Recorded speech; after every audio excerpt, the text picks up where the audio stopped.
Hello everyone, study kit के YouTube channel में आपका स्वागत है। मैं हूं निशांत शर्मा। आज की जो वीडियो हम लेके आए हैं वो लेके आए हैं उन सभी न्यू कमर्स के लिए जो कुछ टाइम में रेलवे को ज्वाइन करने वाले हैं।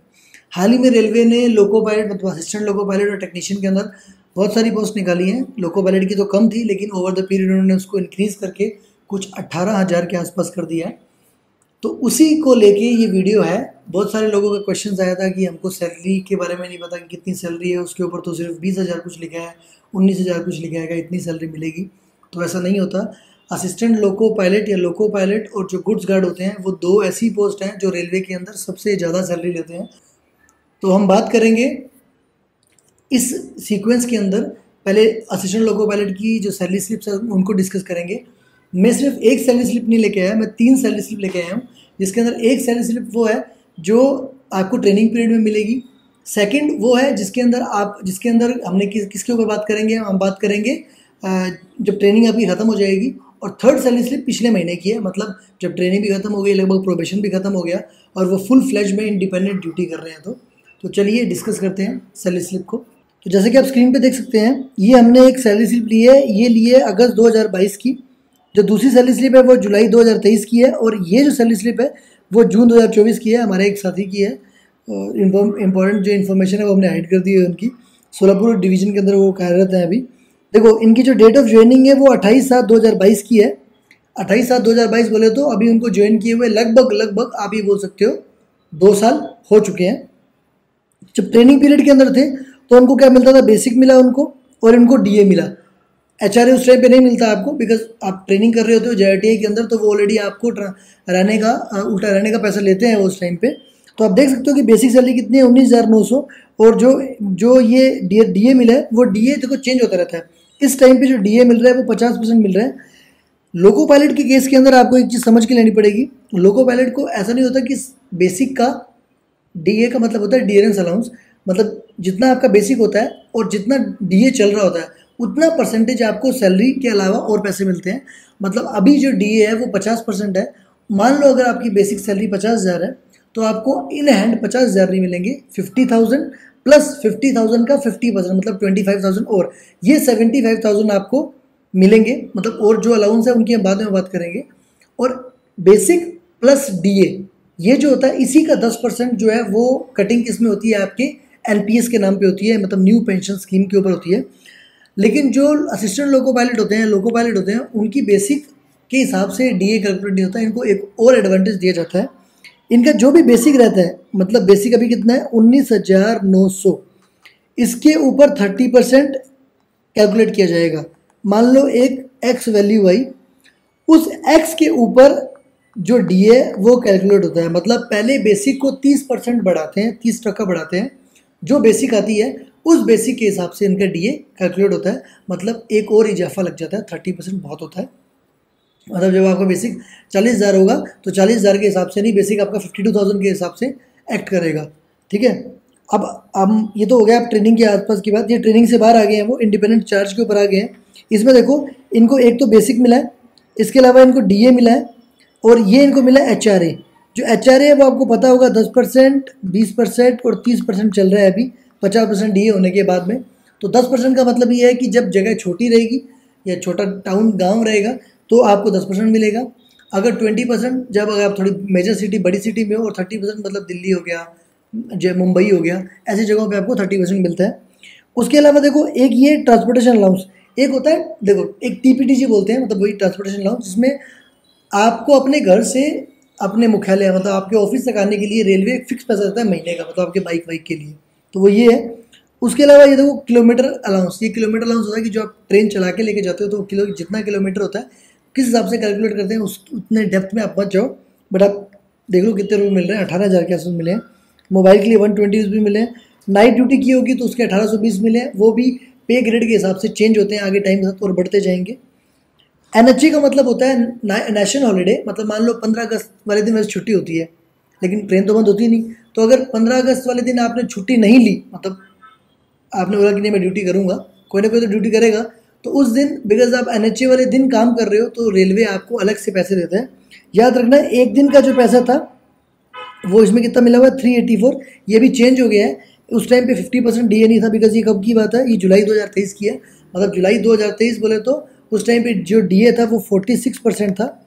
जब डीए 50% क्रॉस किया था, 50% टच किया था, तो जितने भी अलाउंस हैं वो 25% से बढ़ गए थे। मतलब ये 384 का आप 25 इंक्रीज़ कर देना, अभी उस हिसाब से एक NHA का पैसा मिलता है। अगर मान लो उस महीने 4 NHA आ गए तो जो भी एक दिन का पैसा होगा उसको मल्टीप्लाई कर लो 4 से। अगर आप 4 दिन ड्यूटी करते हो तो उस दिन अगर आपका रेस्ट भी आता है प्रॉपर, तब भी आपको वो NHA का पैसा दिया जाएगा। ठीक है, ऐसा नहीं कि उस दिन आपका काम करना ही जरूरी है। मतलब अगर मान लो आपने 6 दिन ड्यूटी कर ली और 7वें दिन जिस दिन NH है उस दिन आपका रेस्ट बन रहा है, तब भी आपको NH का पैसा दिया जाएगा। और ये है ड्रेस अलाउंस।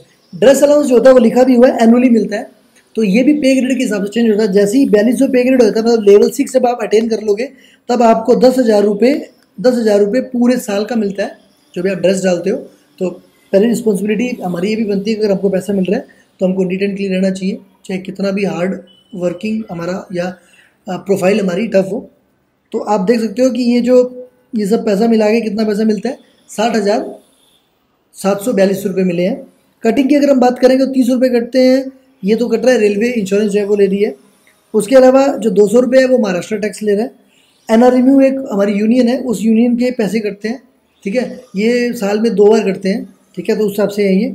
और ये जो 3,784 रुपये हैं, ये मैंने आपको क्या बताया था, ये आपके DA प्लस बेसिक उसका 10% के हिसाब से ये कटिंग होती है। ठीक है, अभी हम बात करेंगे जून 2024 की। ठीक है, तो सबसे पहले ग्रोस सैलरी है वो आप देख लो कितनी है, 1,10,720 रुपये इसमें। ठीक है, तो इसमें बेसिक देखो अभी भी उतनी है, बेसिक में कुछ चेंज नहीं आया। DA 13,350 हो गया, बिकॉज देखो 20,500 का पहले 30% आप इंक्रीज़ कर दो, जितना अमाउंट आएगा उसका 50% और इंक्रीज़ कर दो, तो मतलब ले लो वो कितना हो जाएगा, वो आपका DA हो जाएगा। उसके अलावा HRA देख लो, HRA कितना मिला है, 2,665 रुपये। ये जो एरियर्स है, एरियर्स का मतलब ये होता है कि जो आपको पहले मिलने वाला पैसा था नहीं दे पाई गवर्नमेंट, या उस टाइम तक रूल नहीं आया था, वो बाद में आया, तो वो आपको उस महीने में एडजस्ट। याद रखना, पहले जो पुरानी पेंशन थी उसके अंदर ये सारा पैसा आपके GPF जो बोलते हैं उसमें एडजस्ट हो जाता था, लेकिन NPS के अंदर जितना भी पैसा है वो आपको इन एंड तुरंत मिल जाता है। तो ये वो पूरा HRA है। फिर ये ट्रांसपोर्टेशन अलाउंस है, ये सेल अलाउंस है, और किलोमीटर अलाउंस आप देख सकते हो 16,540 है। ओवर टाइम आप कैलकुलेट करोगे तो मेरे हिसाब से ये 50,000 के आसपास बन रहा है। तो इसमें हो सकता है कुछ पहले का भी ओवर टाइम हो, लेकिन ओवर टाइम का भी पैसा बन जाता है, बिकॉज नंबर ऑफ़ वैकेंसीज है वो यूजुअली कम ही रहती है। और अगर आप ड्यूटी करने जाते हो तो जरूरी थोड़ी है कि ट्रेन एकदम टाइम पे ही पहुंचेगी। अगर मान लो वो 3-4 घंटे आगे पीछे भी हो गई तो 8 घंटे की ड्यूटी 12-13 घंटे की होगी, अगले दिन भी मान लो ऐसे ही कुछ हो गया, तो ओवर टाइम कुछ ना कुछ बन ही जाता है। फिर ये नाइट ड्यूटी के पैसे हैं और NHA के पैसे हैं, नेशनल हॉलीडे अलाउंस है, वो ये है। ये सब मिला के 1,10,720 है। रिकवरी होने के बाद में इन हैंड जो पैसे आए हैं वो कितने हैं, 1,06,492 रुपये। 2 साल जिसने नौकरी की है उसको इतना पैसा मिलना मेरे हिसाब से मोर देन सफिशिएंट है। ठीक है, इसमें मैं खुद मानूंगा ये ओवर टाइम हो सकता है पुराने पीरियड का भी हो, बट अच्छी खासी सैलरी मिलती है। तो अगर आप पढ़ाई कर रहे हो तो ये देखने के बाद थोड़े से और मोटिवेट हो जाओ। कितना भी चाहे इनकी जॉब प्रोफाइल टफ रहे, बेरोजगारी से रोजगार अच्छा ही है। बाकी कभी कभी क्या होता है कि जॉब प्रोफाइल कैसी भी हो सकता है वो दूसरे के लिए बेकार हो, आपके लिए अच्छी हो। कुछ लोगों को टेबल पे बैठ के काम करना नहीं जमता, वहीं कुछ लोग ऐसे होते हैं जो सारा दिन बाहर घूम लेंगे, टेबल में मत बिठाओ। तो आपके आसपास कोई भी बड़ा स्टेशन है वहाँ पे इनकी लॉबी रहती है, मतलब हर जगह नहीं होता लेकिन बड़े स्टेशन जो भी जंक्शंस रहते हैं यूजुअली वहाँ होती है। वहाँ आप जाएँ, वहाँ पर जो भी ऑफ ड्यूटी लोग रहते हैं वहाँ पर वहीं स्टे करते हैं वो, तो उनसे आप पूछें कि कैसी लाइफस्टाइल है, क्या क्या दिक्कत है, वो सब आपको बताएंगे। फिर आपको अगर लगता है कि नहीं ठीक है ये जॉब प्रोफाइल मेरे को सूट कर रही है, तो आप एकदम डेडिकेट होके इस पर लग जाओ और हम आपको बेस्ट ऑफ लक बोलेंगे। कोई भी इन्फॉर्मेशन आएगी तो हम आपको टाइम टू टाइम अपडेट करते रहेंगे। और हमने सबसे मेन बात, हमने ALP के ऊपर जो लोग लग चुके हैं रेलवे में ऑलरेडी लगे हुए हैं उनके लिए हमने ALP का कोर्स लॉन्च कर दिया है, जिसके अंदर असिस्टेंट लोको पायलट से जुड़े हुए सारे क्वेश्चंस हमने डाल रखे हैं। बहुत टाइम बाद बहुत डिवीजन्स में इसके एग्ज़ाम्स भी हो रहे हैं। रेलवे बोर्ड का एक लेटर भी आया था, टोटल 3 चिट्ठी आई थी। पहली चिट्ठी आई थी जिसके अंदर सेंट्रल रेलवे ने लिखा था रेलवे बोर्ड को कि आप रिक्रूटमेंट करने दो हमको। दूसरे लेटर के अंदर रेलवे बोर्ड ने उनको पावर दी थी कि ठीक है आप रिक्रूटमेंट कर लो, और उसके बाद से धड़ाधड़ हर डिवीज़न जो है वो अपनी पावर को यूज़ करता हुआ जो LDC कोटा रहता है उसके अंदर रिक्रूटमेंट कर रहा है। तो अगर आप भी ALP के एग्ज़ाम के लिए एलिजिबल हो और आप ऑलरेडी रेलवे के अंदर हो और ALP बनना चाहते हो, इतनी सैलरी देखने के बाद तो आपका ही मन करेगा, तो आप जाके एप्लीकेशन डाउनलोड करें और कोर्स को परचेज़ करें। धन्यवाद।